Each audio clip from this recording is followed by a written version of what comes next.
Agora você ouve uma palavra de vida com o pastor Érico Rodolfo Bussinger.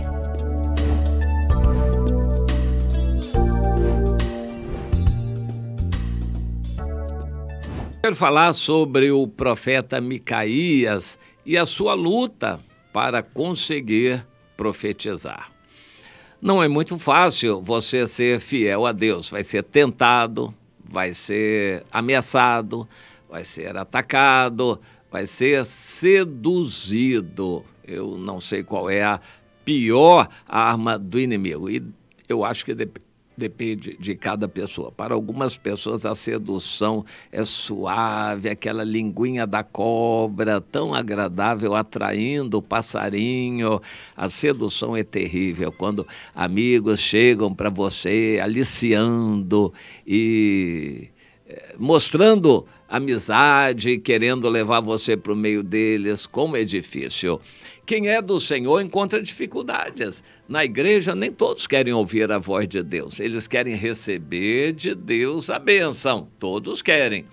Todos querem estar bem, mas praticamente ninguém quer ouvir uma exortação, uma repreensão do Senhor, uma profecia dura. As pessoas nas igrejas não querem, principalmente os líderes e pastores, não querem receber isso não, e não recebem. Isso aconteceu com Micaías. Ele já era conhecido do rei Acabe. Ele viveu na época do profeta Elias. E essa história acontecida com ele, registrada na Bíblia, 1 Reis, no capítulo 22, é muito interessante. Deus poderia ter usado o profeta Elias, mas usou o Micaías. Provavelmente era um dos discípulos de Elias na escola de profetas. E o Micaías, por ser fiel a Deus e ter profetizado coisas desagradáveis ao rei Acabe, estava preso. Os estudiosos entendem que ele estava preso, por isso que ele foi chamado e pôde vir às pressas, porque ele estava à disposição do rei no átrio da guarda, ali pertinho. Quando o rei Josafá foi visitar o Acabe o aliciou de todas as maneiras, com festa, com elogios, e o Josafá foi enganado. E o rei Acabe de Israel convidou o rei Josafá de Judá para irem juntos a uma guerra que, em princípio, parecia lícita. Era uma guerra contra os sírios, que estavam dominando a região de Gileade, que era a região original de habitação das tribos de Ruben, Gade e metade de Manassés. Aquelas terras foram dadas por Deus através de Moisés para aquelas 2 tribos e meia, chamadas tribos transjordânicas, porque ficavam além do rio Jordão. Mas agora a Síria já tinha tomado toda aquela terra. Nós não sabemos da situação dos israelitas de Ruben, Gade e Manassés que moravam naquela região. Nós não sabemos se eles foram mortos, escravizados, o que aconteceu com eles, se eles fugiram para o lado de cá.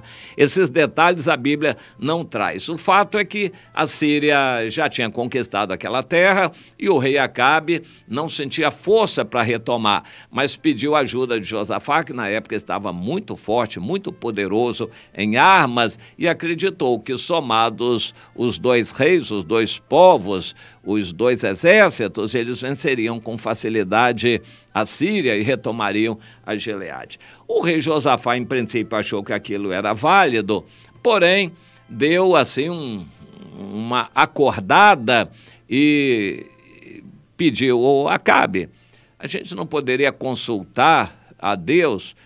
O Acabe disse: tá bom, vou chamar os profetas, 400 profetas que não eram de Deus, mas que também enganavam e profetizavam dizendo-se de Deus. Isso acontece. E os profetas profetizaram que eles deveriam ir à guerra. Tudo parecia muito lógico, muito óbvio. A vitória seria fácil e garantida por Deus. O rei Josafá desconfiou de alguma coisa. Ele era uma pessoa de Deus e isso é bom você atentar, meu irmão, quando você está num perigo, um ambiente não é muito apropriado para você, um ambiente de trabalho, Deus dá um discernimento, você começa a sentir pelo Espírito Santo que aquilo não está bem, aquele ambiente é perigoso, algo está estranho ali naquela firma, naquele ambiente. Deus faz você sentir isso, e então é para você buscar a Deus e talvez sair dali. Era o caso do Josafá, mas ele ainda deu mais uma oportunidade. Ô rei Acabe, não tem aqui mais algum profeta do Senhor para a gente ouvir? Bem, tem um aí que sempre profetiza a meu respeito que é contrário, mas você quer ouvir? Ah, sim, eu queria ouvi-lo sim. É o Micaías. Chame depressa o Micaías aí. Ele apareceu logo e o mensageiro já disse para o Micaías: ô Micaías, todos os profetas estão profetizando que deve ir à guerra, então você não destoe deles. Olha que coisa, né? Os próprios irmãos vão recomendar: meu irmão, olha, o ambiente aqui é hostil, não fale de Jesus aqui no trabalho, tem gente que não gosta, o chefe não gosta, tem gente que reclama, então, aqui no ambiente de trabalho, não fique falando de Jesus, não. Já começa, os próprios irmãos já começam, e isso é ruim, esse ambiente é ruim. E foi o que aconteceu, o mensageiro dizendo: seu Micaías, todos os profetas estão profetizando que deve ir à guerra, você não vai destoar não. E o Micaías disse: o que Deus falar, o que Deus disser eu vou falar. E logo a seguir o rei perguntou: Micaías, vamos à guerra ou não? Ué, vai. A Bíblia não diz qual a ênfase, por que o Micaías falou aquilo. Em princípio, o Micaías concordou. A maioria dos estudiosos diz que ele estava ironizando, foi uma ironia, tanto é que o rei percebeu. Mas a Bíblia não diz isso. Pode até ser que tenha sido por ironia, mas pode ter sido por uma fraqueza também do Micaías. O fato é que o rei disse: ô Micaías, pode falar a verdade. Ah, é, rei? Pode falar, então a verdade é essa. Eu vi o rei morto e o exército disperso.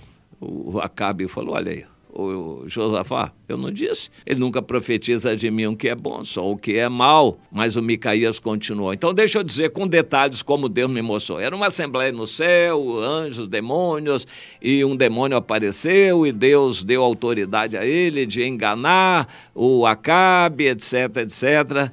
E aí o rei Acabe disse: para com isso, devolvam o Micaías aí para a cadeia, botem lá, devolvam o Micaías para a cadeia, e nós vamos para a guerra, e quando a gente voltar, ele vai ver só.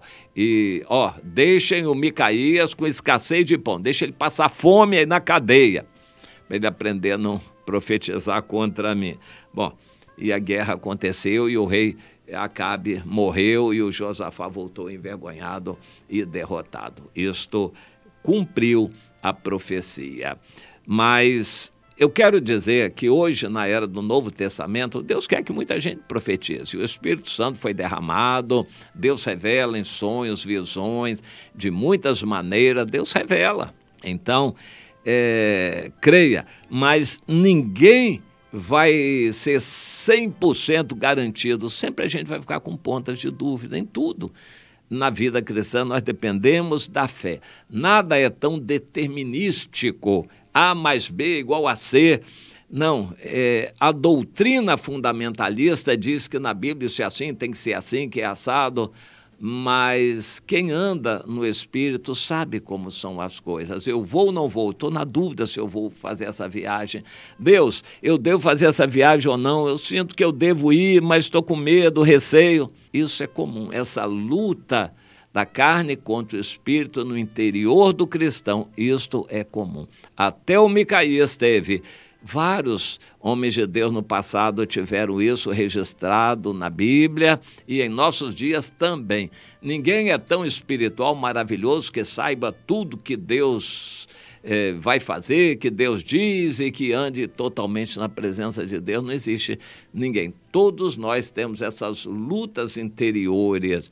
O Micaías teve uma série de lutas, mas eu quero focalizar, para encerrar, essa luta interior que todos nós temos também. Meu irmão, você está se sentindo fraco, precisa ir, quer ficar, está na dúvida, Isso é comum acontecer. É para você orar, buscar mais a Deus e entregar com sinceridade. Senhor, eu estou indo porque eu acho que é para ir. Agora, se não é para ir, o Senhor me mostre e eu volto em obediência. Mas eu quero fazer a tua vontade.